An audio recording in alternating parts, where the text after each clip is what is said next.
기출문제 풀이 시간입니다. 환경기능사에서 예전에는 이제 36번부터 55번까지 20문제가 출제되었는데요. CBT 시험에서는 이제 문제가 1번으로도 나올 수 있고 그 다음에 60번으로도 나올 수 있다고 몇 번 얘기했었습니다.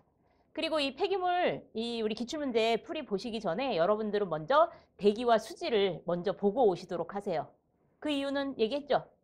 폐기물은 공통 과목이에요. 그래서 수질 쪽에서는 슬러지 처리라든지 현기성 소화, 호기성 소화 이런 소화 처리라든지 이런 것들이 다 공통이기 때문에 수지를 먼저 듣고서 이 폐기물을 들으시면 굉장히 쉽게 문제가 풀립니다. 역시 대기에서는 우리 소각 배웠죠. 연소. 그래서 공기량, 산소량, 뭐 가스량, 그리고 발열량. 그런 부분들이 공통이기 때문에 거기서 공식 설명 다 했고 풀이도 다 했고 똑같은 문제를 폐기물에서 또 나오는 것 뿐이지만 그거를 못 푸셨다는 거는 그만큼 복습을 안 하셨다는 얘기이기 때문에 그래서 여러분들은 지금 만약에 수질대기를 안 보셨다면 빨리 이거 끄시고 수질대기부터 다 보신 다음에 다시 들어오시도록 하세요. 아셨죠? 그럼 여러분들 다 보신 걸로 알고 이제 수업 진행하겠습니다. 그러면 1회 필기 기출문제 36번 볼게요. 폐기물의 발생원에서 처리장까지 거리가 너무 먼 경우 중간 지점에 설치하여 운반 비용을 절감시키는 역할을 하는 것은 적환장이라는 게 있는데 여기에 이제 소형차를 썼어요. 소형이라고 쓰세요. 그러면 얘네들이 매립장까지 갈 때 각각 차 2대로 가는 것보다 차 1대로 가는 게 더 편하겠죠? 그래서 차 1대로 싣고 나서 그 다음에 보내는 게 편하겠죠? 그래서 중간에 직파장이 있습니다. 그것을 적환장이라고 해요. 그래서 이 적환장에서는 이제 큰 트럭으로, 큰 대형 트럭으로 실어서 한 대로 보내는 거예요. 어디까지? 최종 처분지까지. 뭐 소각장으로 보내시든지 아니면 이제 매립장으로 보내시든지 뭐 이제. 그래서 거리가 너무 멀 때. 어디서부터 어디까지? 그래서 집화장부터 여기까지 최종 처분장까지 거리가 너무 먼 경우 설치하는 거. 이 문제의 답은 바로 그래서 적환장입니다. 그럼 이 적환장에서 뭘 하냐면 여기 넣기 전에 만약에 내가 필요한 물건이 있다. 예를 들면 철 성분이 있다. 그럼 철을 분리해서 철이 아닌 것만 실어주면 되겠죠. 내가 필요한 게 유리병이다. 그럼 유리병만 골라서 역시 유리병이 아닌 애들만 실어주면 되겠죠. 그래서 여기서 이제 선별을 합니다. 그리고 넣을 때 만약에 캔은 여기다 이제 넣어서 보낼 거다. 그러면 캔을 그냥 넣기보다 잘라서 넣으면 되겠죠. 그래서 파쇄도 하고요. 그 다음에 이제 압축해서 넣기도 하고요. 그래서 이런 과정을 여기서 해서 큰 트럭에다가 이제 실어줘요.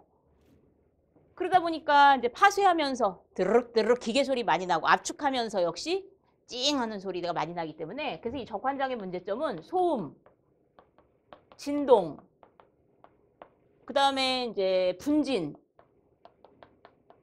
그리고 이 분진이 날아다니면서 우리 가연성 물질이 많을 때는 폭파, 그래서 분진 폭발이라고 합니다. 폭발.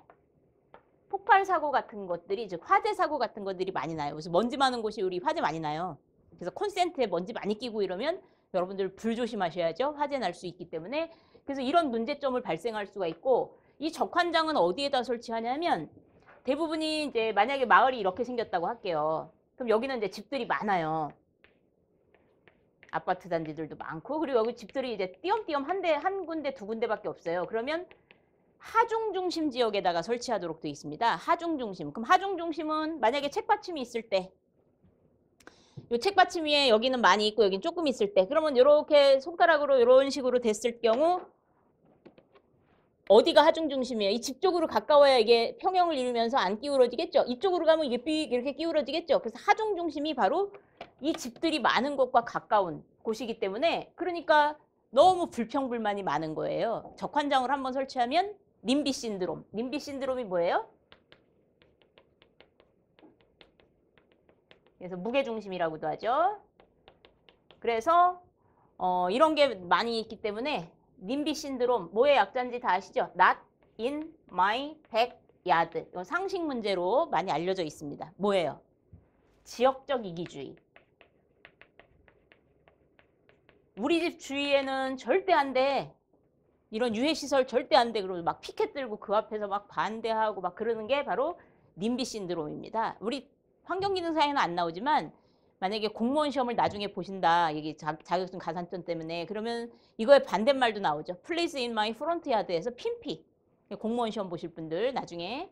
그래서 제발 우리 집 주위로 들어와라. 그래서 옛날에 월드컵 할 때 막 월드컵 경기장 제발 막 우리 집 주위로 유치하려고. 근데 소형 시설은 우리 집에서 멀어져라. 님비 신드롬. 바로 이런 문제점 때문에 그렇습니다. 그럼 적환장은 어떨 때 설치해요? 거리가 너무 멀었을 경우. 그 다음에 소형차를 이용해서 또는 소형 수거차를 이용해서 소형 용기를 이용해서 이 소형 중요한 거예요. 소형 용기를 이용해서 수거했을 때. 그리고 불법 투기 지역 같은 곳에서 적환장을 설치하도록 되어 있습니다. 불법 투기 지역은 매번 갈 수 없잖아요. 그래서 요 한 군데에다 모아놨다가 실어주는 그런 방식을 사용하게 되는데 그래서 이제 실어줄 때 직접 실어주는 방식이 이제 직접 적환 방식이라는 게 있어요. 직접. 큰 트럭에다가 차가 한 대씩 가가지고 줄 서서 실어줘야 돼요. 그래서 직접 적환이라는 게 있습니다. 직접 실는 거고요. 그 다음에 저장 적환이라는 게 있어요. 저장은 이제 공터에다가 이렇게 모아놓는 거예요. 그래서 얘는 이제 아무 때나 가면 되죠. 1번 차량은 2시에, 2번 차량은 5시에. 근데 얘는 한날 1시에 모여야 돼. 야, 10시에 싣고 갈 거야. 그럼 9시 반부터 쭉 줄 서 있어야 되겠죠. 그래서 얘는 대기 시간이 길고 교통체증을 유발할 수 있다는 문제점이 있습니다. 그 지역에 교통체증을 유발할 수 있다는 그런 문제점이 있다면 저장적화는 자기가 편한 시간에 와서 쌓아놓으면 되니까 이런 문제점이 없죠. 그래서 이 둘을 병용한 병용적환 방식이라는 게 있어요. 이 둘을 짬뽕 시켜놓은 거예요. 그래서 이런 문제점이 있는 것, 그래서 이 뒤에 문제 굉장히 많이 나옵니다. 적환장을 설치할 경우가 아닌 것 찾으시오. 다 맨날 대형 쓰레기차로 이용해서 수거했을 때 그래서 맨날 틀린 것 찾기. 대형 아니라 소형차를 이용해서 수거했을 때, 소형 용기를 이용해서 수거했을 때, 처리장까지의 거리가 너무 멀 때, 그럴 때 적환장을 설치하도록 되어 있습니다. 그래서 해설해 보세요. 여러분들 책 다 사셔가지고 보시는 거 맞죠? 책 없으면 불편합니다. 그래서 1번 수거 용량이 적어. 중간에 집화장. 적어가 중요해요. 적어 중간에 집화장이 필요할 때. 처리장까지의 거리가 너무 멀 때 동그라미. 그다음에 저밀도 거주 지역이 뭐예요? 가로치고 불법 투기 지역이라고 쓰세요. 불법 투기 지역이 존재할 때. 압축 차량 등의 설비가 없을 때. 그다음에 슬러지 수송이나 공기 수송 방식 요거는 제가 뒤에서 얘기할게요. 폐기물 수집에 소형 용기 이게 제일 잘 나와요. 6번. 소형의 동그라미 별표. 대형 용기 썼을 때 그래서 뒤에서 한 3-4번 나올 거예요. 틀린 거 찾기로. 37. 쓰레기 1톤을 수거하는데 수거인부 1인이 소요하는 총 수거 시간을 뜻하는 것은 MHT 37번의 답 2번. MHT 알아주셔야 되는데 MHT는 M이 man, H가 hour, T가 톤. 그래서 이게 단위가 man, hour, per 톤의 약자입니다. 맨이면 아저씨죠, 아저씨. 그래서 수거인부를 얘기해요. 그래서 MHT 구하시오 이렇게 계산 문제 뒤에 나올 거예요. 그러면 여기다가 수거인부 수를 쓰세요. 8,000명의 수거인부가 그럼 8,000명 쓰세요. 그 다음에 hour, 수거 시간. 즉 MHT는 시간을 뜻하는 겁니다. 수거 시간. 몇 시간 동안 수거했냐? 그 다음에 톤, 1톤을 쓰레기양, 톤. 톤 수거할 때 몇 시간을 소요됐냐? 그래서 이게 공식이에요. 공식 같지도 않은 공식이에요. 다시 맨에다가 수거인부 수 쓰세요. 8,000명 그럼 8,000명. 아워 8시간 수거했다 그러면 하루에 8시간 그럼 8시간 쓰세요. 그리고 쓰레기 양도 역시 그럼 하루에 양이면 얘도 하루의 양. 1년치량이면 위아래 단위를 1년치양으로 똑같이 바꿔주면 됩니다. 그래서 이렇게 해서 단위 맞추기 문제로 할 겁니다. 그러면 MHT가 크다는 말은 무슨 말이죠? 수거 시간이 너무 오래 걸려서 별로 안 좋다는 얘기예요. 그래서 이 MHT는 수거 효율을 나타내는 것으로 수거 효율을 표현한 값으로 즉 시간이 너무 많이 걸린다는 얘기예요. MHT가 크다는 거는. 그래서 MHT가 크다. 그럼 수거 시간이 너무 많이 걸린다. 그래서 MHT가 크다면 수거 효율은 어떻다고? 나쁘다는 거라고.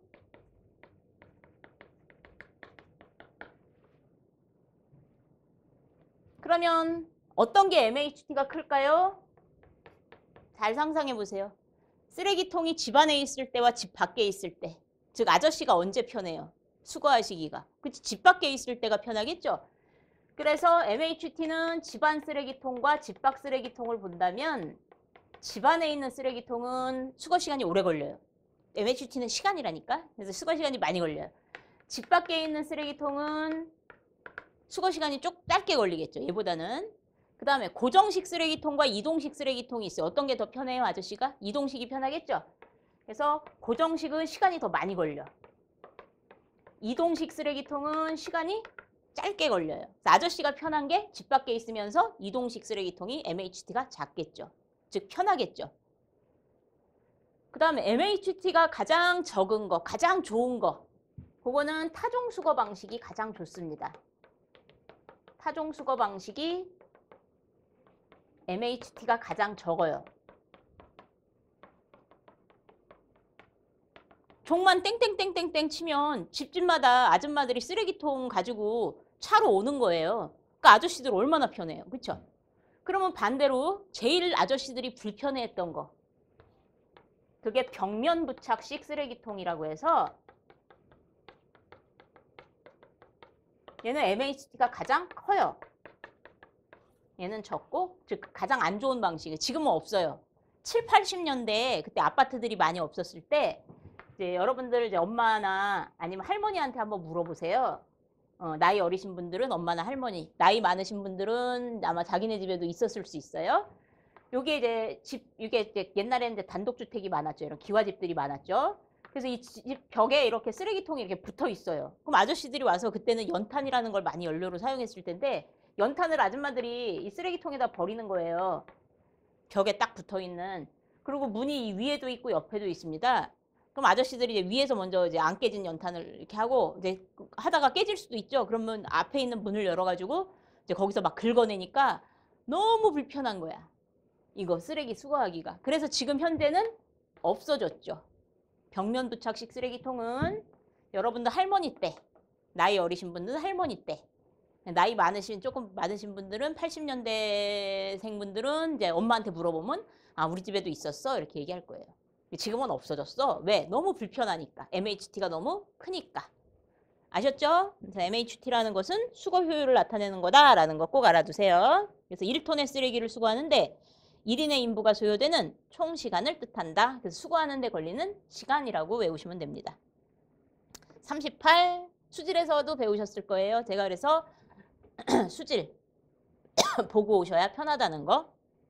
38 그래서 수질 공통. 수분 함량이 20%인 쓰레기를 건조시켜 5%가 되도록 하려면 쓰레기 1톤당 증발시켜야 될 수분량은 이거 너무 많이 나옵니다. 이 38번은 수질 대기, 아니 대기는 아니고 수질 폐기물 엄청 많이 나와요. 이 문제.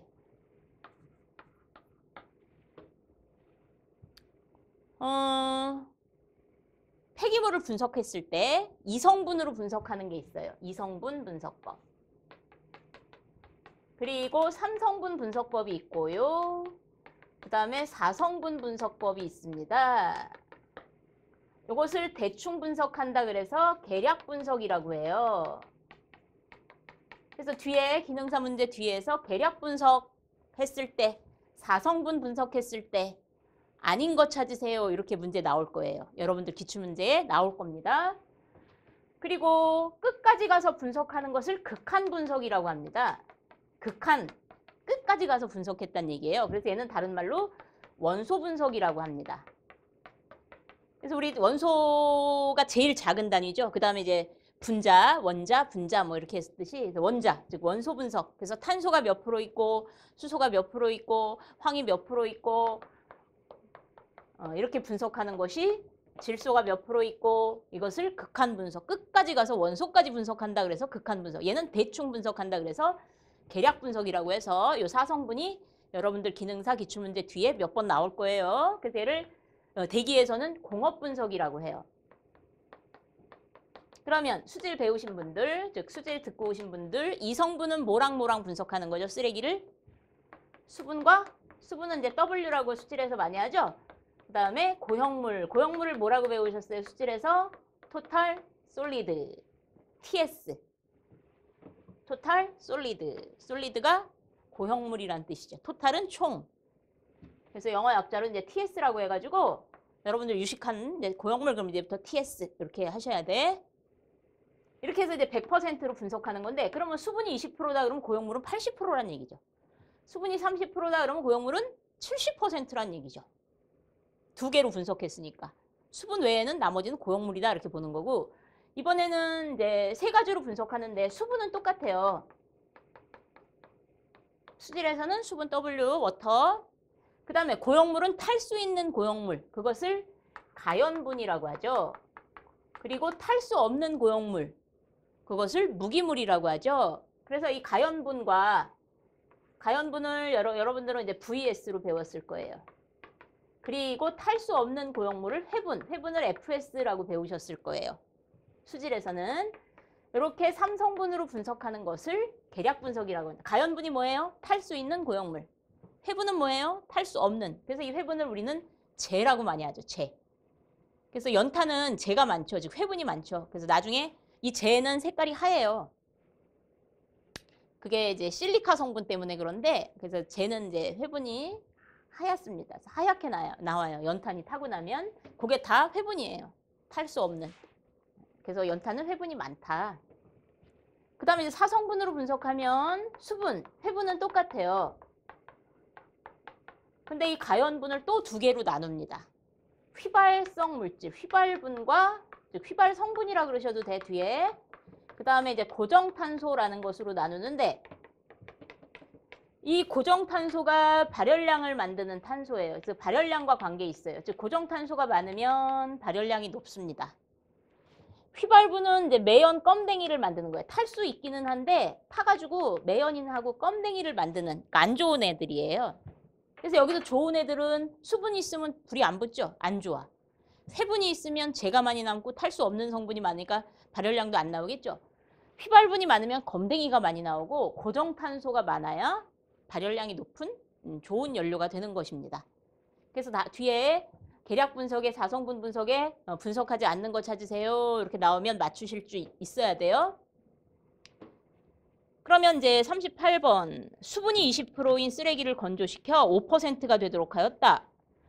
그러면 쓰레기는 처음에 1톤이었어요. 1톤은 몇 킬로그램이에요? 왜 1, 2, 3, 4가 킬로그램이니까 1톤은 1000킬로그램. 즉 1000킬로그램 속에 수분이 20%. 그럼 고형물은 80% 있었다는 얘기고 얘를 건조시켜 5%. 5%는 바로 수분이죠. 수분이 5%가 되도록 하였다. 그러면 증발시켜야 될 수분의 양은 얘는 그림 그려서 하세요. 요게 1톤이 있었습니다. 1톤은 1000kg이라고 쓰시고 수분이 20% 있었어요. 그러면 고형물 이렇게 쓰셔도 되고 유식하게 TS 이렇게 쓴다고 80% 있었습니다.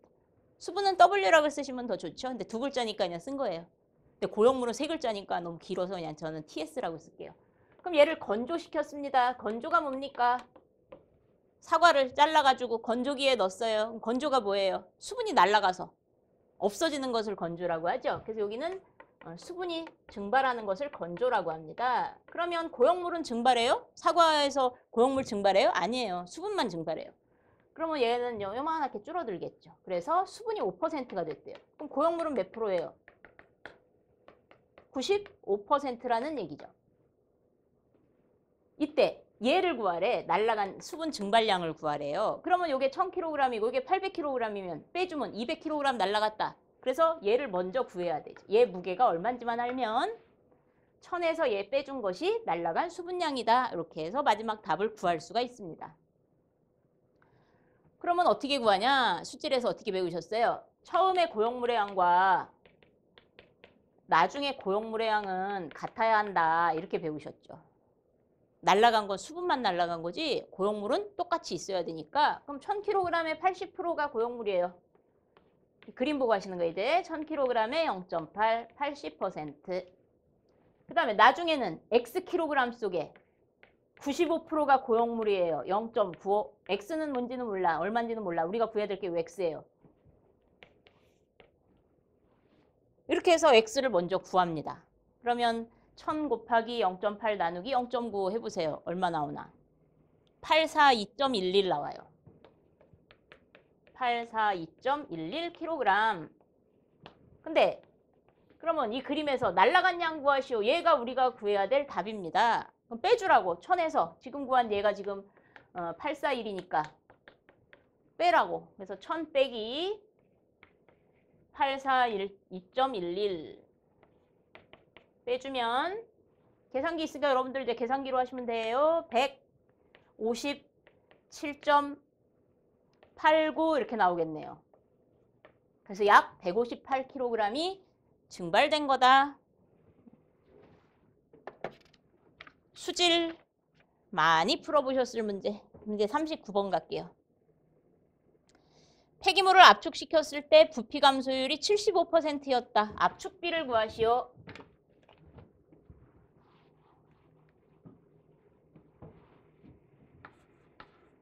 제가 설명하면서 우리 선생님들 다 설명하면서 하시기 때문에 이것만 들어도 충분히 합격하실 수 있다고 자신감을 가지세요. 여기 우리 안 한 것 중에서 나오면 어떡하나. 그런 거는 이제 과감하게 틀리셔도 되지. 우리 나온 것만 충분히 맞히면 60문제 중에 36개 이상 충분히 맞을 수가 있습니다. 우리가 뭐 박사학위 딸 것도 아니고 뭐 100% 다 맞추는 것도 아니죠. 그래서 여러분들 예전에는 우리가 100강이었어요. 강의가. 너무 기니까 중간에 포기들 하세요. 그래서 이 강좌를 찍은 거거든요. 우리가 제 합쳐봤자 이제 한 30강 정도로 15일 합격 전략으로 지금 강좌를 찍고 있습니다. 그러니까 여러분들 이것만 계속 보신다면 굉장히 높은 성적을 합격하실 수 있으세요. 그러면 이제 39번에 대한 이제 이론도 할 테니까 이게 문제가 바뀌어도 이 이론을 토대로 해서 푸실 줄 아셔야 돼. 그럼 잘 보세요. 요만했던 콜라캔이 있었어요. 처음에 부피가 요만했던 콜라캔이 있었습니다. 얘를 발로 꾹 눌렀네. 그래서 요만해졌네.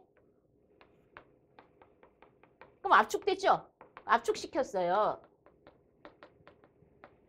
그래서 이때 압축비를 구하시오라는 말이 있습니다. 압축비는 컴팩션 레이셔 해서 CR이라고 표현할게요. CR. 그냥 우리말로 외우셔도 돼. 압축비 이렇게. 얘는 이제 사람들이 이렇게 약속을 한 거예요. 야, 나중 부피분의 처음 부피 해볼까?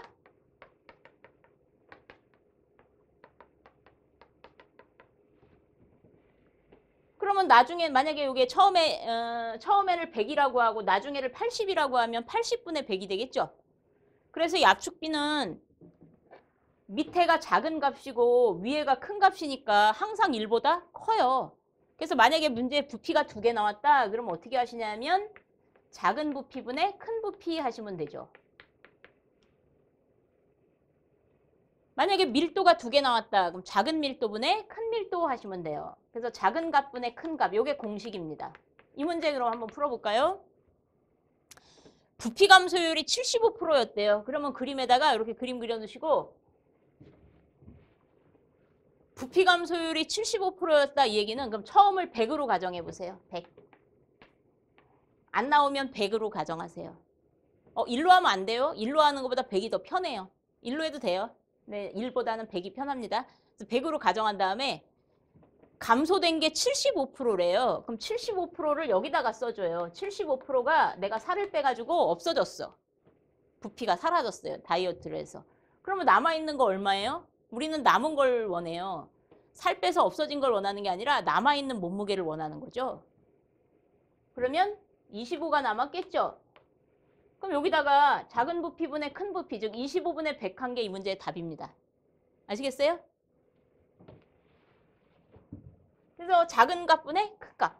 이것만 외우시면 돼.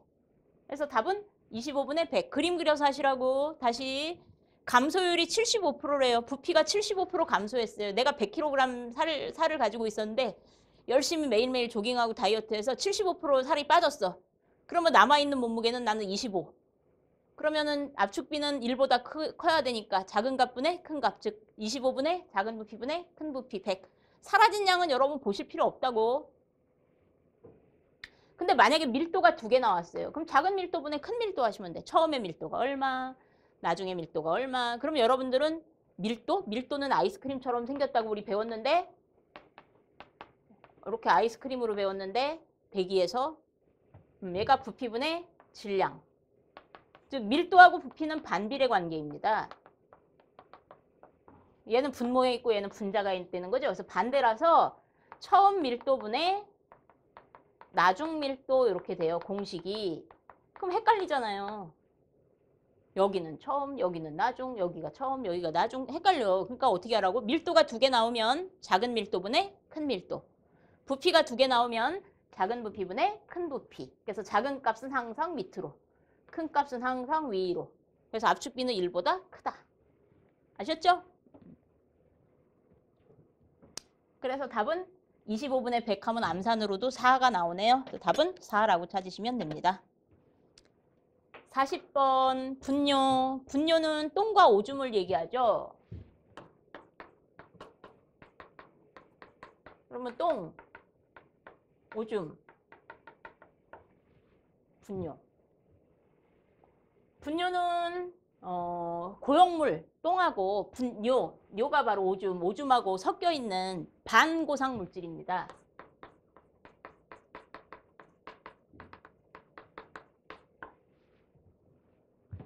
이 분, 뇨 보면 고형물의 양은 분이 많겠죠.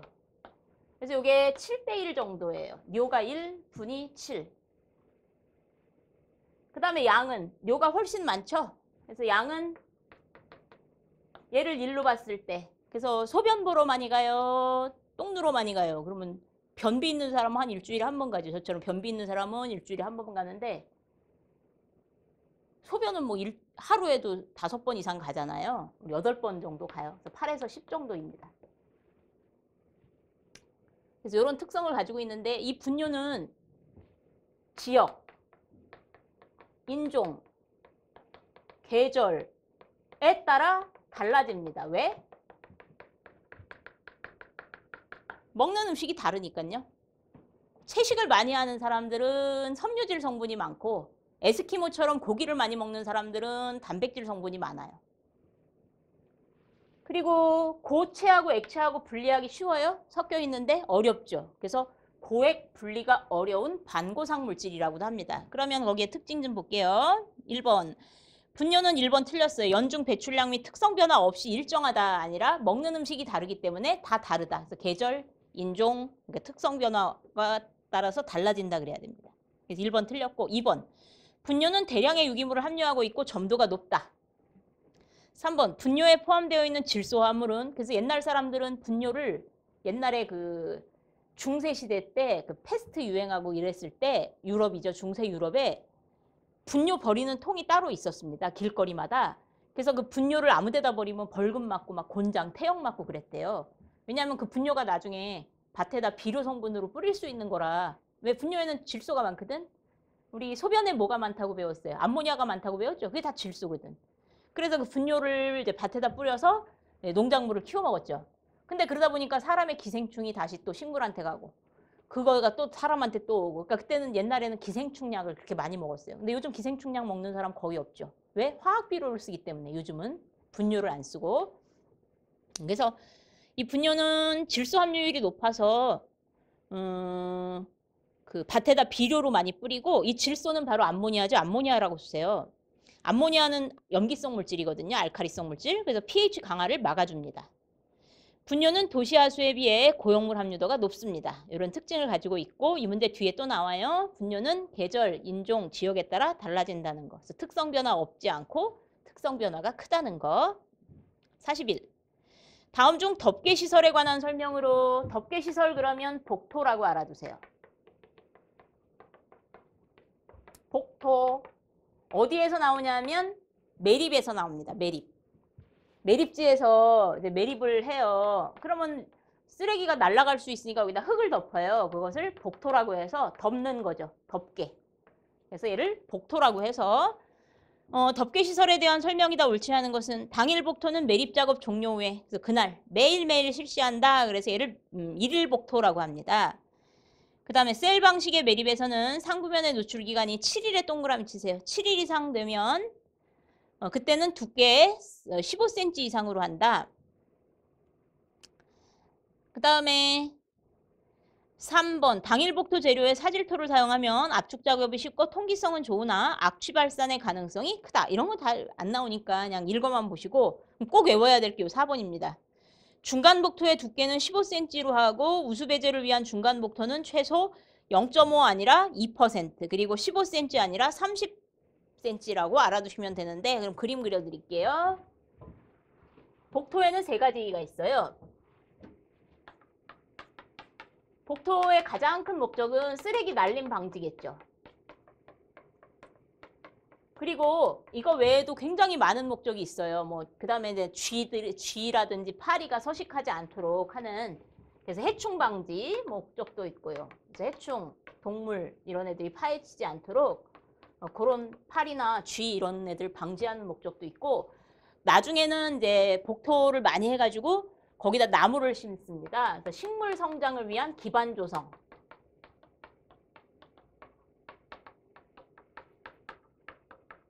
그래서 여기다가 나중에 나무 같은 거 심을 거예요. 그리고 건물도 세울 거예요. 체육시설도 만들 거예요. 그래서 우리 난지도라고 들어보셨어요? 난지도? 난지도 위에 지금 뭐 있어요? 상암 월드컵 경기장 있죠?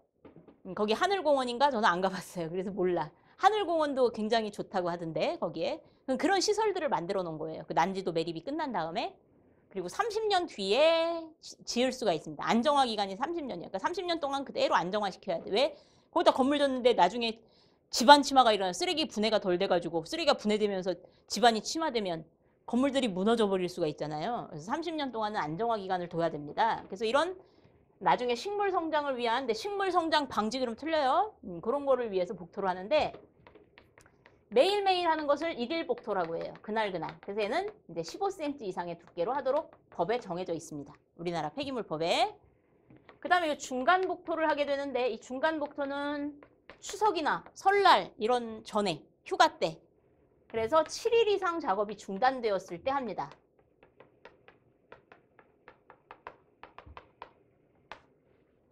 추석 연휴가 한 10일이에요. 그러면 10일 동안은 매립 안 할 거예요. 그럴 때 합니다.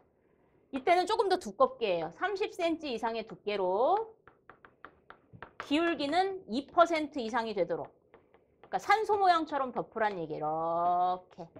이렇게 하지 말고 약간 기울기 2% 이상 되도록 기울기 2% 이상 되도록 산소 모양처럼 이렇게 약간 둥글게 덮어라 그 뜻이고 마지막에는 이제 최종 복토라고 해서 얘는 이제 완전 매립을 이제 더 이상 안 할 거예요. 매립이 끝난 다음에 이 매립진 더 이상 사용 안 해요. 그럴 때 식생대층이라고 해서 아까 말한 나무 심기 위한 식생대층을 두는데 얘는 60cm 이상 덮을 겁니다. 흙으로. 이것을 이제 복토라고 해서 4번 알아두셔야 돼. 중간 복토는 두께가 15cm 아니라 30cm 이상. 우수 배주를 위한 중간 복토층은 최소 0.5% 아니라 2% 이상 경사를 두도록 한다라고 되어 있어요. 42 갈게요. 다음 중 수질에서 배우셨을 겁니다. 슬러지 처리의 개통도 앞자 따서 외우셨을 텐데 농, 안, 개, 탈, 건, 연, 최 이렇게 외워주세요. 농, 안, 개, 탈, 건, 연, 최. 저는 농소개탈로 외운 것 같아요. 수질 선생님이 어떻게 하셨을지 모르겠지만 요게 이제 소로도 외울 수 있거든요. 농소개탈, 건연최 똑같은 말입니다. 그래서 농축 요게 안정화인데 다른 말로 소화라고 알려져 있어요. 소화, 험기성 소화, 호기성 소화. 그 다음에 요 계량이라는 애 중요하죠. 탈수, 그 다음에 건조, 연소, 그리고 최종 처분. 예를 들면 이제 매립 같은 거. 이게 매립 같은 거죠. 그럼 이제 슬러지. 슬러지는 수처리한 찌꺼기를 슬러지라고 하죠. 그래서 물이 많아요. 수처리에서 발생한 찌꺼기를 이제 슬러지라고 해가지고 물이 많습니다. 그럼 그 물을 먼저 빼줘야 되겠죠. 물이 있으면 처리하기가 굉장히 불편하겠죠. 그래서 농축의 가장 큰 목적은 부피 감소예요. 농축이 맏형이라고 생각하시면 돼. 슬러지 처리하는데 맏형이에요. 맏형이 하는 역할은 뭐예요? 옛날에 만약에 7남매가 있었다. 그 맏형이 뭐래? 그 동생들을 위한. 그래서 옛날에 맏형은 다 공장 가가지고 일하고 막 그랬었어요. 그래서 동생들을 위해서 일을 많이 하죠. 가정을 위해서 일을 제일 많이 하는 사람이 맏이죠. 맏형. 저도 맏이에요. 그래서 가족을 위해서 일을 많이 하는 사람이 이제 맞입니다. 그러면 이 농축의 즉 맏형의 역할은 뭐예요? 동생들을 위한 역할이라고. 그래서 안정화시키기 위해서, 개량을 위해서, 탈수를 위해서, 건조를 위해서, 연소를 위해서, 최종 처분을 위해서 부피 감소를 하는 게 바로 이 맏형이 하는 역할입니다. 그래야 동생들이 일하기 편할 거 아니에요. 그래서 농축시키는 거야. 미숫가루가 막 있어요. 근데 나는 그걸 처리를 하고 싶어. 그러면 가만히 냅두면 쭉 가라앉겠죠. 그럼 미숫가루가 위에 아래로 가라앉고 위에 물만 뜨면 그 물을 이제 버리고 요 미숫가루만 갖다가 이제 동생들한테 주면 동생들은 일하기가 편해지죠. 부피 감소. 그래서 후속 처리 장치를 위해서 합니다. 그 다음에 얘네들부터는 이제 동생들이야. 동생들은 좀 이기적이야. 그 바로 밑에 동생을 위해서 해. 그래서 안정화는 개량을 위해서 해요. 개량은 탈수를 위해서 해. 근데 이 중에 제일 잘 나오는 게 이 개량의 목적. 개량을 왜 합니까? 탈수를 위해서 한다. 그거 찾는 거. 탈수 특성을 향상시키기 위해서. 그 다음에 탈수는 왜 하죠? 건조하기 위해서. 우리 빨래 짤 때 탈수기로 먼저 딴 다음에 이제 빨래기에다 널어 건조시켜야 돼요. 그냥 건조하면 오래 걸려요, 시간이. 그 탈수는 왜? 건조. 건조를 왜 해? 연소하기 위해서. 태우기 위해서. 연소는 왜 해? 그 재를 나중에 매립하기 위해서. 그래서 나머지 애들은 다 동생들을 위해서 하는 거고 맏형만 부피 감소해서 마지막 동생까지 편해지게 하기 위해서 하는 겁니다. 그래서 이 순서로 나와 있는 것이 1번이에요. 그래서 농안 개탈 그것만 봐도 1번 찾으실 수 있어야 됩니다. 43.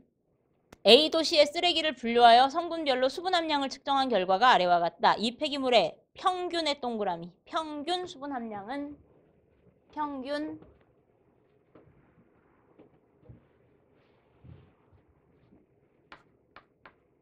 여러분 평균 내보세요. 여러분들이 이제 수질 시험을 수질 20문제를 봤는데 수질을 80점 맞았다고 할게요. 수질 선생님이 잘 가르쳐 주셔서 80점 맞았습니다. 대기도 제가 가르쳤죠. 그래서 잘 가르쳐서 80점 맞았어요. 그 다음에 폐기물은 수질 대기 다 합쳐져서 나오니까 수질도 잘 맞고 대기도 잘 맞으면 당연히 폐기물도 잘 맞겠죠. 80점 맞았어요. 근데 소음진동 제일 어렵다는 5문제 나오는 이 소음진동을 공부를 안 했네. 저는 잘 가르쳤는데 여러분들이 공부를 안 했어요. 얘 30점 맞았어요. 그러면 이 사람은 평균 몇 점입니까? 그럴 때 여러분들 어떻게 해요? 이 평균은 어떻게 내요? 다 더해서 나누기 4 하죠. 4과목.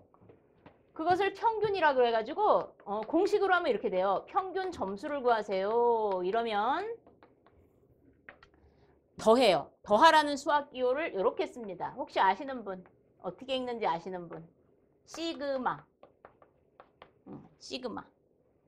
더하라는 수학 기호예요. 더하시오 그 뜻입니다. 뭐를? 점수 곱하기 과목수를. 그리고 뭘로 나누냐? 내가 원하는 게 점수야 그러면 과목수로 나눠주세요. 이렇게 약분돼서 없어지고 점수만 남도록. 이게 엄청 많이 쓰입니다. 수질, 대기, 폐기물 다 평균 구할 때. 그럼 한번 여기다 넣어볼게요. 내가 80점 맞은 게 몇 과목이에요? 80점 곱하기 3과목이죠. 곱하기 3과목. 그래서 80점 곱하기 3과목. 그리고 시그마는 더하라고. 그 다음에 소음진동 30점. 30점 맞은 게 몇 과목이에요? 1과목. 30점 맞은 거 1과목. 80점 맞은 거 3과목. 하나, 둘, 셋, 3과목. 예, 1과목.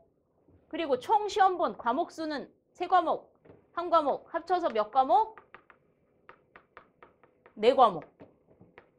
이게 평균이라고. 그래서 우리는 80 더하기 80 더하기 80 해도 되지만 80 곱하기 3 해도 되는 거죠? 더하기 30. 그런 다음에 내가 시험 본 총 4과목. 여러분들이 이렇게 성적 평균 내잖아요. 이게 평균이에요. 쉽죠? 평균. 그러면 얼마인가 한번 해볼게요. 80점 곱하기 3과목 플러스 30점 곱하기 1과목 는친 다음에 나누기 4과목 하면 67.5다. 60점 이상이면 합격인데 즉 36개 이상 맞으면 합격했네. 아무리 소음진동 못 맞아도 다른 거 다 열심히 해가지고 이 사람 합격했다. 60점 이상이 합격입니다. 되셨죠? 그러면 이 43번 문제는 구성비하고 수분 함량이 틀려요. 그러면 여러분들은 틀린 거를 곱해주세요. 그래서 평균 뭐로 구하래요? 평균 수분 함량을 구하시오. 그럼 이렇게 쓰세요. 평균 수분 함량. 그런 다음에 시그마를 위아래다가 무조건 하시는 거야. 평균 구하시오. 그 다음에 그 표에서 구성비하고 수분 함량이 틀리죠? 구성비 곱하기 수분 함량. 그런 다음에 제가 뭐라 그랬어요? 내가 구해야 될 게 수분 함량이에요. 그럼 뭘로 나눠야 돼? 구성비로 나눠줘야 되겠죠? 요게 없어져야 내가 원하는 수분 함량만 남을 거니까. 이렇게 공식을 세우시는 겁니다. 아셨나요? 그러면 구성비 곱하기 수분 함량 더하기 구성비 곱하기 수분 함량 더하기 이런 식으로. 그러면 30 곱하기 80 더하기 30, 표 보세요. 30 곱하기 80 더하기 또 40 곱하기 10 더하기 5 곱하기 5 더하기 10 곱하기 1 더하기 또 밑에도 10 곱하기 1 똑같죠? 더하기 마지막으로 5 곱하기 2. 그런 다음에 밑에는 구성비만 더하세요. 구성비는 30, 40, 5, 10, 15. 그러면 구성비는 합치면 얘는 100일 거예요. 100% 합치면. 그러니까 나누기 100 하시면 돼. 이게 평균 수분 함량입니다. 되셨어요? 그래서 거기 해설에는 가로 쳐 있는데 여러분 가로 치지 않고 그냥 누르세요. 계산기 30 곱하기 80 더하기 40 곱하기 10 더하기 5 곱하기 5 이렇게 쭉 누르셔. 마지막에 5 곱하기 2까지 다 누르셔요. 그래서 우선 는 쳐져. 는.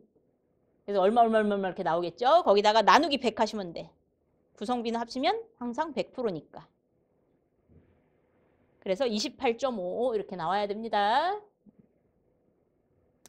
44 저위 발열량 대기 시간에 풀어드렸으니까 중량비로 수소가 15%, 수분이 1%인 고위 발열량은 9,500이다. 저위 발열량 구하시오.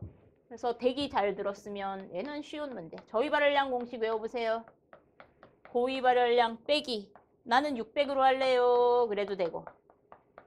나는 6으로 할래요. 그래도 된다 그랬지. 차이는 뭐예요? 잘 모르겠는데 그러면 대기 다시 가서 봐야 돼. 대기 아직 복습이 완전히 안 되신 분들은 다시 가서 보셔야 돼. 차이는 여기는 분율로 넣고 1%다 그러면 0.01. 여기는 1%다 그러면 퍼센트 그대로 넣고. 그래서 여러분들이 편한 방식으로 하라 그랬죠? 밑에가 더 편해요? 밑에 걸로. 고위 발열량은 9,500 빼기 6에 9H. H는 수소의 퍼센트 15%. W 수분의 퍼센트 1%. 그래서 밑에 게 더 편해요. 퍼센트 그대로 넣는 게 더 편해요. 이렇게 한 게 답입니다. 45 갈게요. 매립지의 복토의 기능. 아까 복토가 뭐라 그랬어요? 다른 말로 덮개 설비라고 그랬죠? 그래서 복토는 화재 발생 방지. 2번 우수의 이동 및 침투 방지로. 그러니까 빗물이 들어가지 않도록 하는 그런 역할도 있고. 제가 복토의 목적은 한 10몇 개가 있다 그랬는데 여기 11개가 있습니다. 다 왜 보실 필요는 없어요. 그냥 읽어만 보셔도 다 아는 내용인데. 그 다음에 3번 유해가스 이동 향상 아니라 복토의 목적에 3번 보세요. 이동 방지. 그러니까 유해한 가스가 좋은 말만 쓰시면 돼. 다른 데로 못 가도록 이동 방지하기 위해서 복토를 한다. 그 다음에 매립지의 압축 효과에 따른 부둥 침하를 최소화하기 위해서 역시 복토를 한다. 그리고 마지막 11번 중요하다고. 식생물의 성장을 위한 성장 방지. 그럼 틀리다고. 성장을 위한 기반 조성을 위해서도 한다. 46. 다음 중 연료 형태에 따른 연소의 종류에 해당하지 않는 것은 연소의 종류.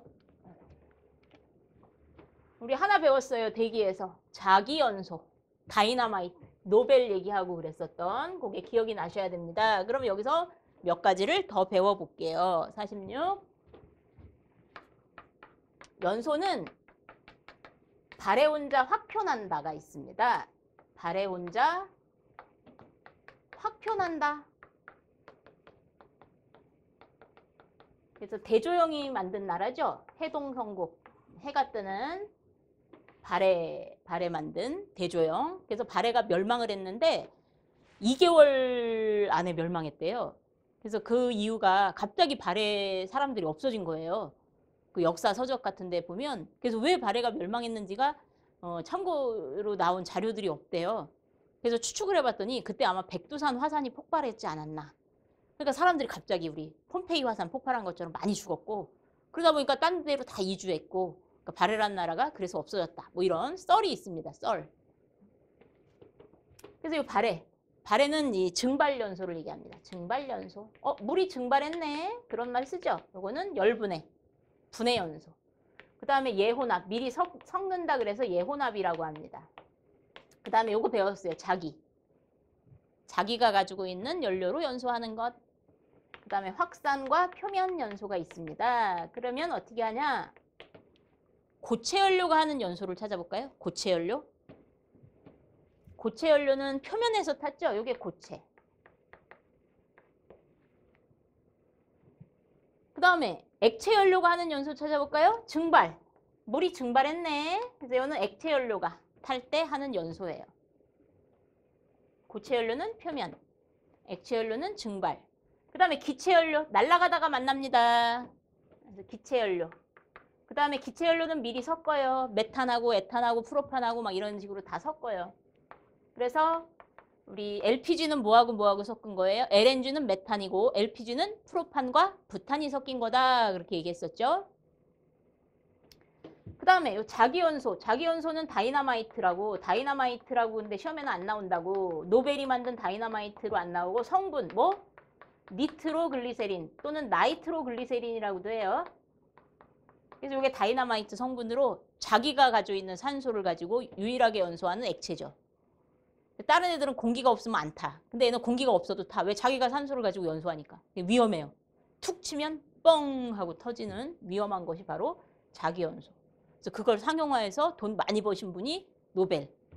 그 얘기도 했었던. 그 다음에 이 분해연소는 목석중학교로 외워주실래요? 목석중학교. 어떤 중학교 나오셨어요, 여러분들?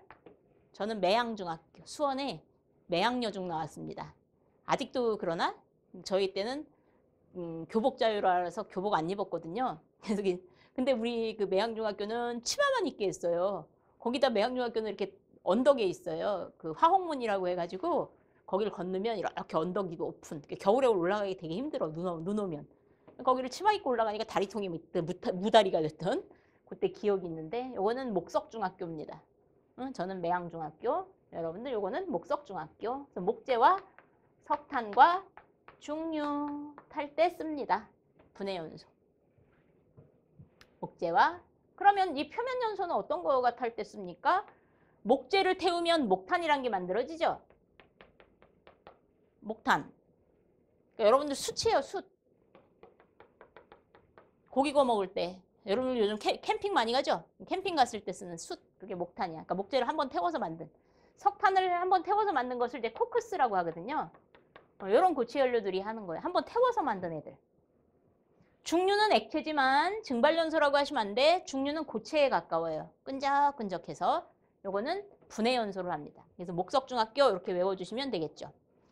그리고 거기에 해설해 보니까 등심연소라는 게 있어요. 등심연소는 다른 말로 심지연소라고 해서 만약에 내가 여기에 석유를 넣고 태우고 싶어요. 그냥 불을 붙일 수도 있지만 심지라는 걸 넣어가지고 그러면 여기만 이렇게 호롱불 이런 식으로 해서 하면 좋겠죠. 심지 위에서. 그래서 그 심지는 액체 연료에 묻혀서 태우는 걸 이제 심지연소라고 해서 얘는 이제 액체 연료 태울 때 쓰는 심지를 넣어가지고 태우는 그런 연소도 있습니다. 그러면 조연연소 이런 거 없어요. 답은 2번. 47. 무기성 고형화에 대한 설명이다. 가장 거리가 먼 것은 다양한 산업 폐기물 적용이 가능하다. 어려운 거 나왔네. 고형화. 다른 말로 이제 안정화. 그러면 폐기물을 얘 독성 폐기물일 때. 좀 독성 폐기물의 가장 대표적인 게 중금속 같은 거죠. 얘로 중금속 같은 이따이 병 막 미나마타병 막 이런 병 일으키는 유해 중금속들. 그러면 이런 독성 폐기물이 있으면 여기다가 시멘트를 발라요. 시멘트로 굳히는 거죠. 이것을 무기성 고형화라고 합니다. 무기성 고형화.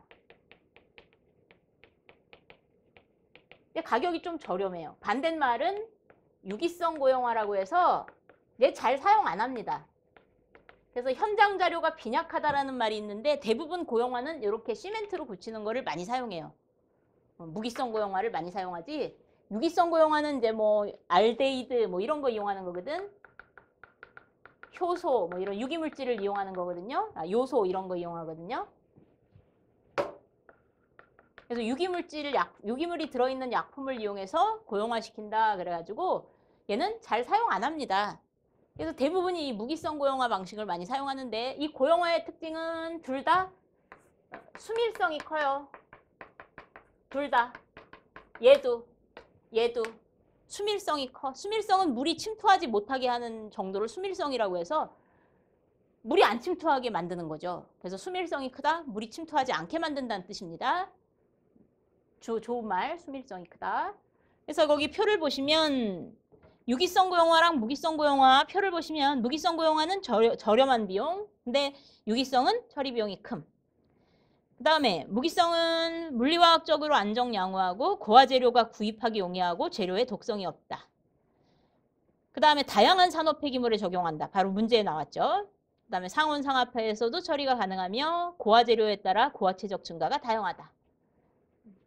그래서 시멘트를 얼마나 넣느냐에 따라서 무게를 더 키울 수도 있고 수용성이 작고 물에 잘 안 녹죠. 시멘트가 수밀성이 양호하다.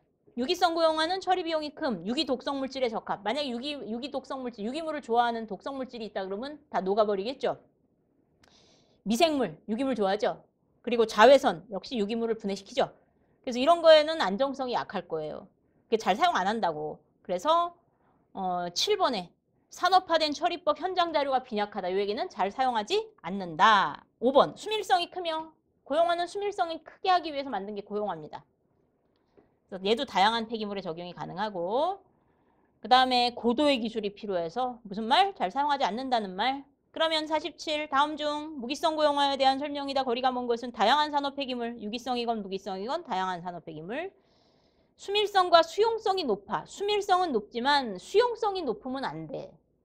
물에 안 녹아야 돼요. 그래서 수용성이 높아가 틀렸습니다. 또 다양한 폐기물에 적용이 가능하지만 여기까지 맞는데 처리 비용이 고가이다. 여기도 또 틀렸어요. 처리 비용이 고가인 거는 유기성 고형화. 무기성 시멘트는 처리 비용이 싸다라고 해야 됩니다. 3번 고형화 재료에 따라 고화체의 최적 증가가 다양하다. 상온 상압에서 처리가 가능하다. 48 폐기물 처리에서 파쇄의 목적으로 거리가 먼 것은 파쇄는 아까 어디서 했었죠? 적환장에서 한다 그랬죠? 그러다 보니까 님비 신드롬. 내가 캔을 이 상자각에다 넣으려고 해요. 그러면 그냥 넣으면 몇 개 못 들어가죠? 근데 파쇄해가지고 조그맣게 하면 많이 들어가겠죠? 그러면 부피당 무게가 누가 많이 나가요?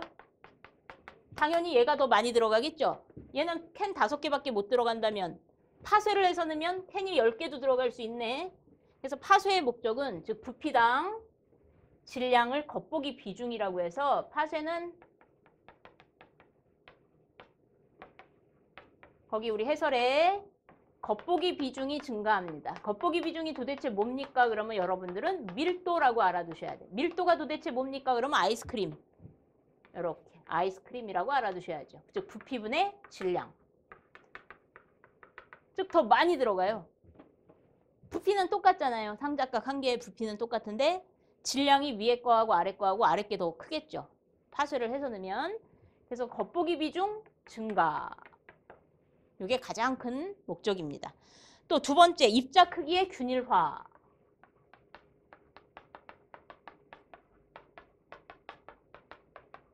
얘는 대패 삼겹살 생각하세요. 대패 삼겹살.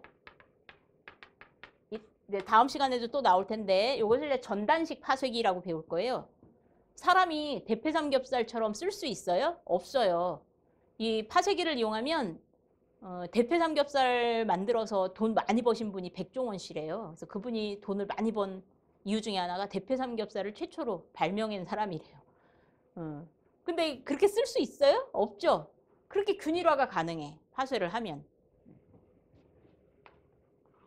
그 다음에 비표면적 증대라고 나와 있는데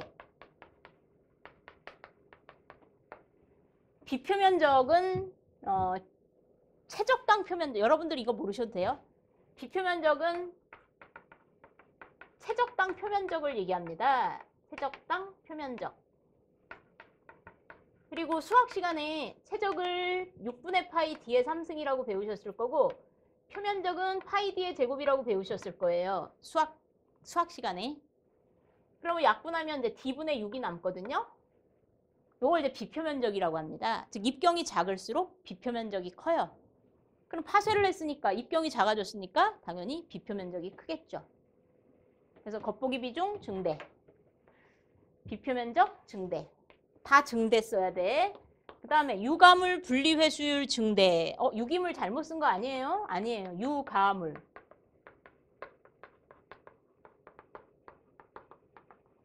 가연성 있는 폐기물이란 뜻이에요. 가는 가연성, 유는 있다. 그래서 가연성 있는 폐기물이란 뜻입니다. 유가물. 가연성 있는 폐기물. 그럼 나는 살코기만 먹는데 엄마는 자꾸 비계하고 붙어있는 고기를 주네? 여기는 살코기가 있고 나는 비계 먹기 싫어요. 근데 엄마가 자꾸 비계 같이 있는 고기를 줘요. 그럼 어떻게 해요? 가위로 딱 잘라서 살코기만 먹죠.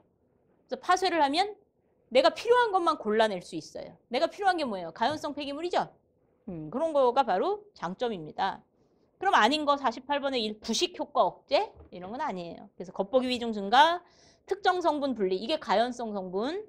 그 다음에 고체 물질과의 균일한 혼합 효과. 49. 쓰레기 발생량을 산정하는 방법 중에 일정 기간 동안 수거 차량의 대수를 조사에다가 밑줄. 요거 보면 보고 찾으시면 돼. 수거 차량의 대수 조사. 그래서 발생량 측정법입니다. 쓰레기 발생량 측정법.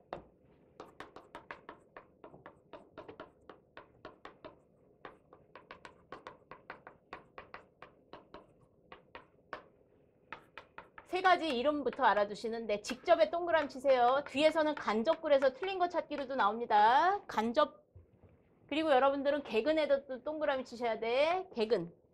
개근은 무게 재는 거죠. 얘랑 이제 비교해야 될 것이 적재 차량 개수 분석법. 요 개수의 동그라미.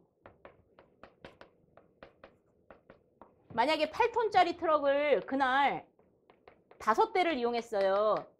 가득 채워가지고. 그러면 발생량이 8톤 곱하기 5개. 이게 바로 적재 차량 개수. 그러니까 숫자를 세는 거예요. 한 대, 8톤짜량 한 대, 8톤짜량 2대, 3대, 4대, 5대. 그러면 그날 폐기물 발생량이 나오겠죠. 근데 얘는 정확하지 않죠.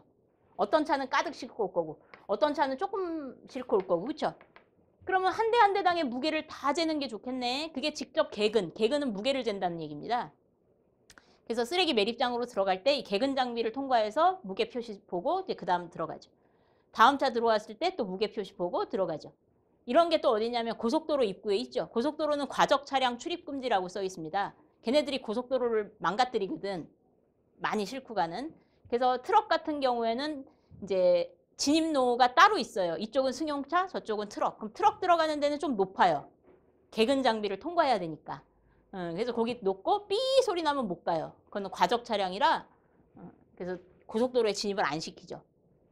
그래서 그것을 이제 개근 장비를 이용한 그래서 직접 개근법. 얘는 무게 재는 거고 얘는 차량 대수 조사하는 거. 그 다음에 얘 뒤에서 문제 나올 거예요. 물질 수집법. 물질 수집법은 산업 폐기물.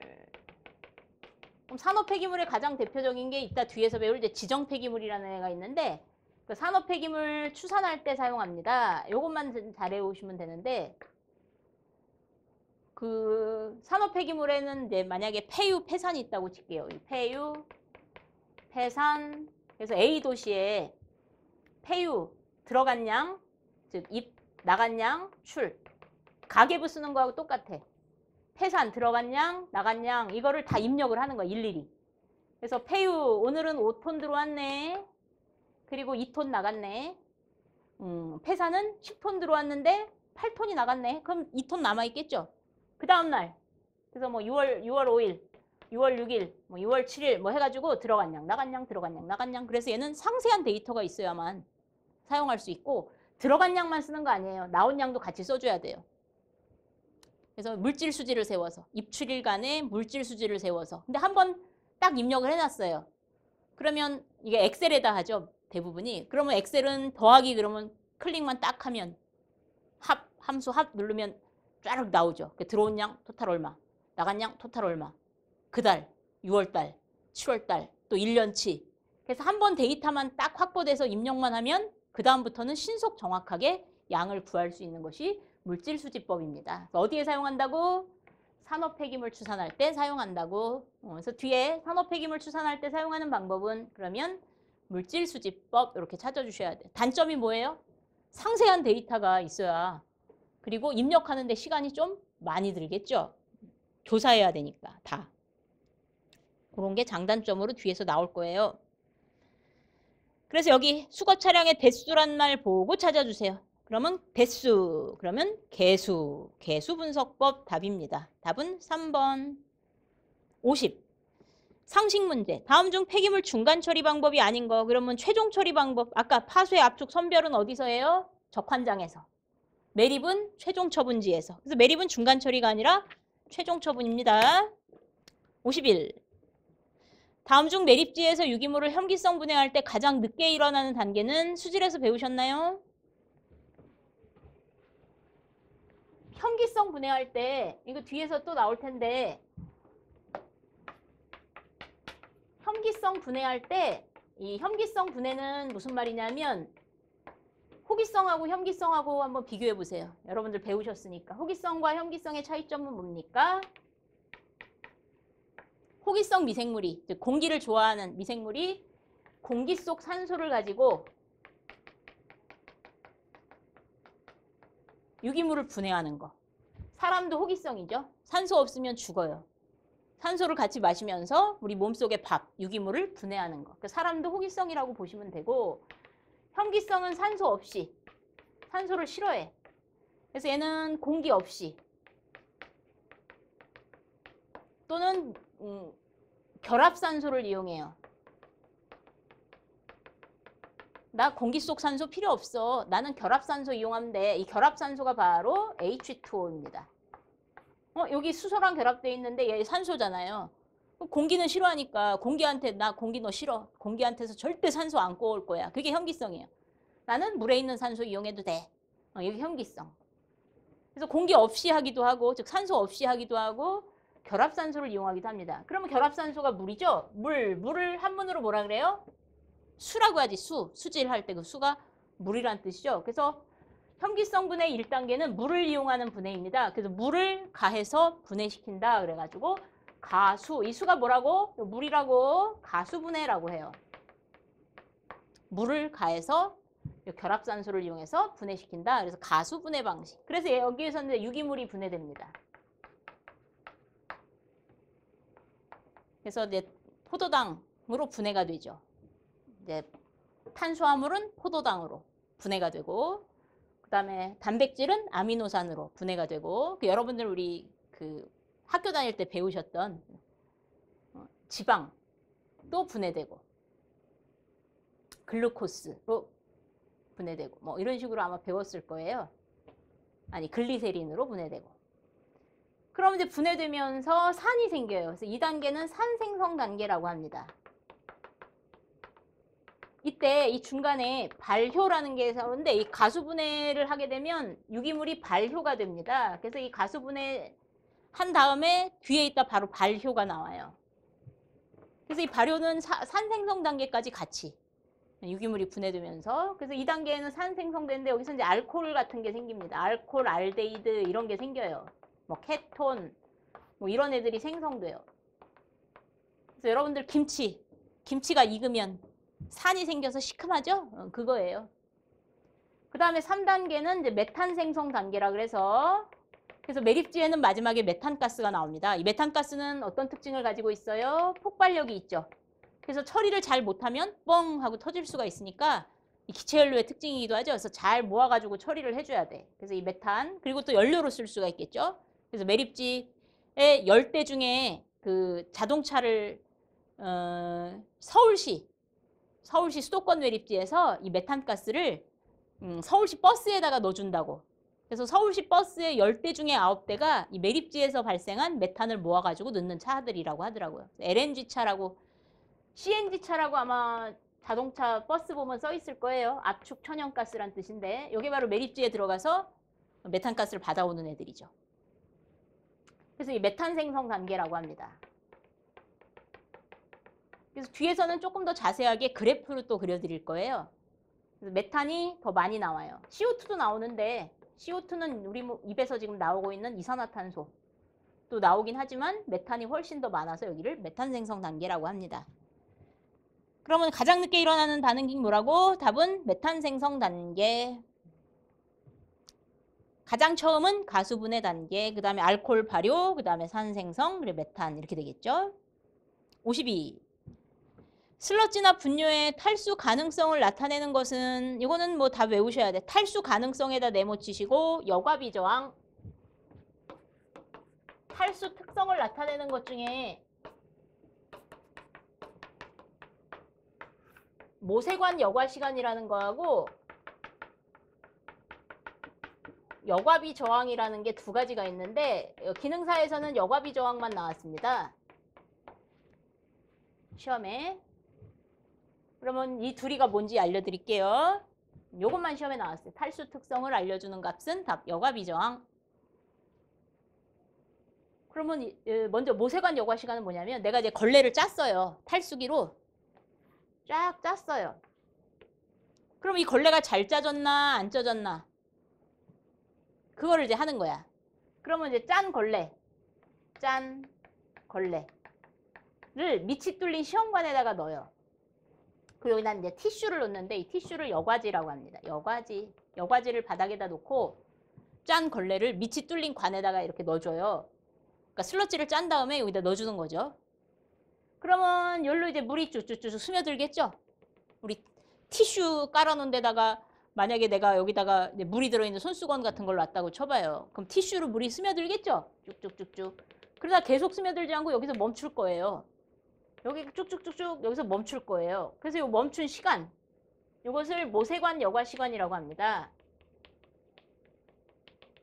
그럼 이 시간이 길다는 거는 이 걸레가 잘 안 짜졌다는 얘기고, 시간이 짧다는 것은 걸레가 아주 잘 짜졌다는, 아주 좋은 탈수기를 이용해서 짜졌다는 얘기고, 그렇죠? 그래서 이거 보면 아 탈수가 잘 됐나 안 됐나 알 수 있어요. 아주 간단하죠. 여과비 저항은 조금 더 복잡해요. 이렇게 이제 부은어 깔때기라 그래가지고 이제 여과기라는 게 따로 있습니다. 여기서 이제 짠 걸레를 여기다 넣고 빨아들여요. 진공 흡입을 해요. 그러면은 걸레는 안 떨어지고 물만 여기서 뚝뚝뚝뚝뚝 떨어지겠죠. 그런 다음에 여기서 이제 부피를 재는 거예요. 그것을 여과비 저항. 그럼 역시 부피가 크면 잘 안 짜진 걸레고, 요 물이 들어온 이 부피가 적을 때 잘 짜진 걸레고, 이렇게 알 수 있겠죠. 그래서 탈수가 잘 됐나 안 됐나 이거는 좀 장치가 복잡하고, 이거는 장치가 좀 간단하고 그런 특성이 있습니다. 그래서 이건 답만 외우시면 돼. 탈수 가능성을 나타낸 또는 탈수 특성을 나타내는 것 다 외우세요. 여과비 저항. 53. 차수시설에 관한 설명이다. 옳지 않은 것은 1. 점토. 점토는 가장 입경이 작은 흙을 점토라고 합니다. 모래 이런 애들은 입경이 크고 자갈은 더 크고, 점토는 가장 작은 흙을 점토라고 하는데, 점토의 경우에는 급경사면을 포함한 어떤 집안에도 효과적으로 가능하다. 여기다가 틀렸어요. 효과적으로 가능한 게 아니라 차수 설비로 많이 쓰는 이 점토는 해설 보세요. 불투수층에는 시공하지 못하고 투수층에만 시공할 수 있다는, 즉 아무데나 다 사용할 수 있는 게 아니라 사용할 수 있는 흙이 따로 있다는 거, 사용할 수 있는 공간이 따로 있다는 거 알아두시면 되고, 부등치마가 발생하지 않는다 아니라 점토도 흙이니까 부등치마가 발생할 수가 있습니다. 그래서 얘는 1번 답으로 보시고요. 2, 3, 4는 그냥 읽어만 보세요. 이거는 별로 중요한 내용은 아닙니다. 그리고 요 3번은 연직 차수막은 뒤에서 나올 거니까 그때 제가 설명을 해드릴게요. 그래서 나머지는 읽어보세요. 그래서 1번은 그 두 가지 틀렸다는 점 알아두시면 되고, 54. 폐기물의 기름 성분을 분석하는 방법 중에 중량법이다. 다음 중 노멀 헥산 추출 방법이라고도 하는데 다음 설명 중 옳지 않은 것은 역시 답만 보세요. 요것도 가나다라 1, 2, 3, 4 안 바뀌고 답만 나올 거예요. 그래서 1번. 25도씨 물중탕에서 30분간 방치하여 따로 물 20ml를 취하여 시료의 실험 방법에 따라 실험하고 바탕 실험액으로 한다. 기름 성분, 기름이 뭡니까? 휘발유 같은 애들이죠. 휘발성이 강한 애들. 즉 기름 성분은 끓는 점이 낮아요. 즉 온도를 조금만 올려도 탈 수가 있어요. 그래서 이 기름 성분은 80도씨에서 실험하는 게 원칙입니다. 80도씨만 돼도 타서 없어지거든. 그럼 맨 처음에 기름 성분이 있었습니다. 100. 근데 얼마 있는지는 모르는데 처음에 무게를 쟀더니 뭐 100kg이었어요. 여기는 뭐 기름도 있을 수 있고 뭐 물도 있을 수 있고 그래서 80도씨로 해줬어요. 만약에 100도씨로 해주면 물이 같이 없어지겠죠. 근데 물은 100도씨가 돼야 타는데 즉 없어지는데 기름은 80도씨만 돼도 증발이 된다고. 그래서 25kg이 됐어요. 그러면 나머지 요 차액만큼이 바로 기름이 되겠죠. 물은 아직까지 여기 남아있을 거예요. 왜? 물은 100도씨가 돼야 증발되니까. 그래서 기름 성분을 가지고 중량법을, 즉 무게를 재는 방법으로 할 때는 80도씨에서 해줘야 돼. 거기 25도씨 아니에요. 80도씨에서 30분 너무 길어. 10분간 방치해서 사용하는 방법이 바로 기름 성분이다. 그 기름 성분은 80도씨만 잘 해주시면 돼. 10분간 이런 것도 필요 없어. 80도씨. 그래서 앞에 25도씨가 이게 틀렸다는 거. 그 다음에 이제 건조할 때, 즉 물, 수분 측정할 때는 그럼 얘는 100도씨로 해줘야 측정하죠. 여기가 이제 내가 이제 물하고 같이 있는 물하고 유기물하고 섞여 있는 애가 있어요. 고용물하고 섞여 있는 애가 있어요. 그럼 얘는 고용물 그리고 물 같이 섞여 있으면 나는 물만 알고 싶어. 그럼 어떻게 하면 돼요? 100도 이상으로 해주면 되겠죠. 고용물은 그대로 남아있을 거고 물은 증발해서 없어질 거고 그럼 아까처럼 얘 무게와 얘 무게의 차이가 바로 수분량이 될 거니까 역시 중량법입니다. 얘는 105에서 110도씨로 해주세요. 그 다음에 강열감량이라는 게 있습니다. 강열감량. 얘는 유기물과 수분을 같이 구하고 싶은 거야. 합쳐서. 그러면 수분은 100도 이상만 되면 날아가지만 유기물은 500도 이상이 돼야 날아가거든. 그래서 이때는 600 플러스 마이너스 25도씨로 해주게 되어 있습니다. 우리나라 법에. 그래서 이 세 가지 온도 차이로 알아두시면 되겠습니다. 그래서 기름 성분 그랬는데 25도 그러면 안 돼요. 나머지는 뭐 실험하는 세세한 방법이니까 필요 없고 답만 1번 답만 외워주세요. 55 대기 시간 했습니다. 탄소 6kg을 연소할 때 필요한 이론 산소량은 몇 세제곱? 그러면 어떻게 하라고? 비례식. 문제를 먼저 쓰라고. 탄소 얼마? 6kg. 산소는 몇 세제곱? 이렇게 써주고 비례식은 위아래가 단위가 같아야 된다. 그럼 얘는 킬로그램, 얘는 세제곱 이렇게 쓰라 그랬죠. 기억나시죠? 그 다음에 분자량. 탄소는 분자량이 얼마예요? 12kg. 모든 기체 한 개는 부피 얼마예요? 22.4. 그래서 12kg이 탈 때 22.4의 산소가 필요한데 이거의 반. 암산으로도 되겠네. 그럼 6kg이 탈 때 이거의 반. 11.2가 필요하겠죠. 산소가 11.2. 답은 11.2. 해설은 공식을 이용했거든요. 근데 공식 필요 없이 이렇게 하시는 게 더 빠를 수 있습니다. 이렇게 해서 이번 1회 마치겠습니다. 다음은 2회 풀어드릴게요. 이번 시간 수고하셨습니다.